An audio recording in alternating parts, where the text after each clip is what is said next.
Go digit ఇన్సూరెన్స్కు భారీ GST shock. Chennai GST authority ఈ కంపెనీకి 154.80 కోట్ల పన్ను డిమాండ్తో పాటు 15.48 కోట్ల జరిమానా విధిస్తూ ఆదేశాలు జారీ చేసింది. జూలై 2017 నుండి మార్చ్ 2022 వరకు జరిగిన లావాదేవీలకు సంబంధించి ఈ డిమాండ్ ఇచ్చారు. కో ఇన్సూరెన్స్ ప్రీమియంలు మరియు రీఇన్సూరెన్స్ కమిషన్లపై జీఎస్టీ చెల్లించలేదనే ఆరోపణలతో ఈ చర్యలు తీసుకున్నారు. ఇది కేవలం తమ కంపెనీ సమస్య మాత్రమే కాదని, పరిశ్రమ మొత్తం ఎదుర్కొంటున్న సమస్య అని గో డిజిట్ పేర్కొంది. ఈ ఉత్తర్వులపై చట్టపరంగా అప్పీల్ చేయాలని కంపెనీ భావిస్తోంది. ప్రస్తుతానికి దీనివల్ల కంపెనీపై ఎలాంటి ప్రభావం లేదని వారు తెలిపారు. ఇంత పెద్ద మొత్తంలో పెనాల్టీ వార్తలు వచ్చినప్పటికీ స్టాక్ మార్కెట్ సానుకూలంగా స్పందించింది.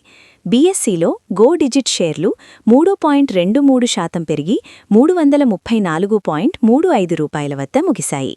మరి ఈ న్యాయ పోరాటంలో గో డిజిట్ గెలుస్తుందా? ఇలాంటి మరిన్ని ఆర్థిక అప్డేట్స్ కోసం సబ్స్క్రైబ్ చేయండి.